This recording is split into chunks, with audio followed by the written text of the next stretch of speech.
Good morning ka-farmers. So, kapispan, ka-empleyado. Kami wala akong duty ngayon sa ngayon. Pero nag-duty ako sa pispan ko, yung concrete pan ko na may laman na ito at saka yung mayroon ako ng red tilapia. Dito ako nag-focus during Saturday 1:30 kasi para alagaan ko ng mabuti yung mga alaga. Dito mga kapispan. Yun sila. Uh, Malakas silang lumaki. 2 months or 69 days sila ngayon. So, sa tingin ko, parang hindi ako lugi kasi malak madali silang lumaki. Nag-apply ako ng vitamins sa mga isda ko para masigla sila at saka mawasan ang mga sakit sa mga isda.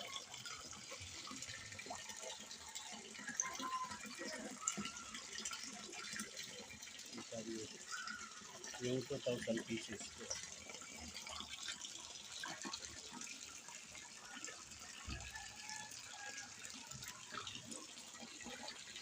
Meron akong parit yung maliit para hindi sila makain ng sa mga malaki. Hindi ba ko ng yung maldivision wala ko siya. Para sa tingin ko may 5 pieces 1 kilo or 6 pieces 1 kilo. Hindi na yung bogey 2 months. So, tingin ko kapag hindi to magano ano problema mga 4 months pwede na yung i-dispose pwede na ito i-dispose natin kasi ang laki-laki na sila.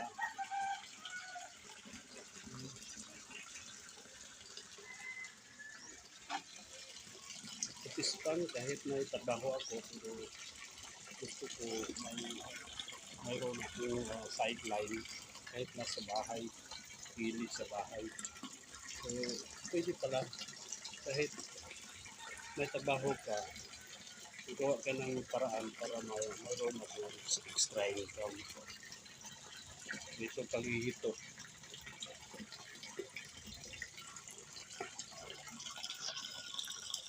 Dito mayroon akong pagkita sa inyo yung tilapia ko.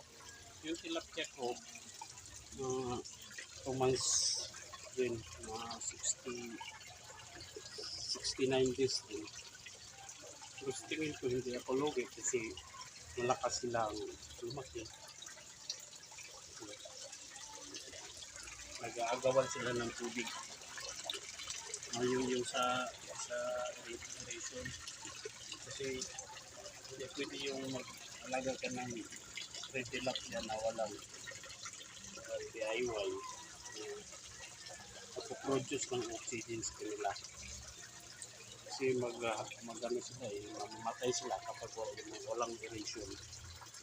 Kailangan may tubig na daloy palagi. Nagbili ako ng water pump sa online. Nagbili ako 400 ata yun, 491 pump. So, pwede pala mag-alaga ka ng tilapia kahit nasa bahay. Ito, tulungan ko ng baboy, kinonvert ko ng pispan. Kasi kung mag-alaga ka ng baboy, mabaho sa mga kapitbahay.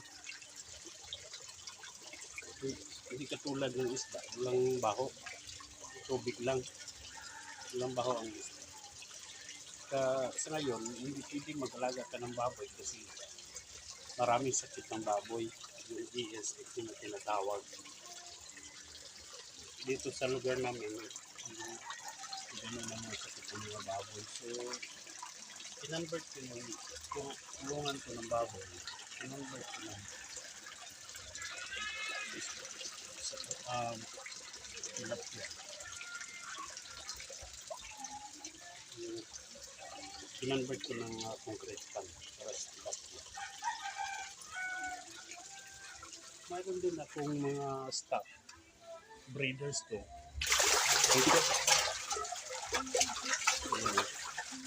Nagsisumutera ko kasi sobra na siya madumi. So, nagsis ako ng tubig. Ito mga 27 pieces ko. Malalaki na sila. Mayroong higit na 9 grams, 8 grams, o 1 kilo pataas.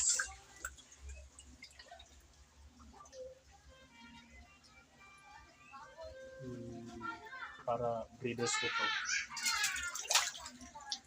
Balak ako na mag-breed kasi kung bili ka ng fingerlings palagi, parang sayang yung pera. Sayang yung kasi yung 2,000 is 6,000 na yan eh. Kasi 3 pesos ang bawat fingerlings ng hito. So, kailangan ng practice ng mag-breeding ng hito. Kahit natural breeding.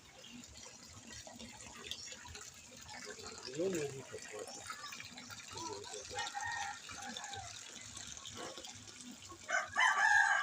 Tapat mo sa Pakistan. Hanggang dito nung ako pati like, subscribe, and share. Maraming salamat po sa iyong kaibigan, Kuya Dennis.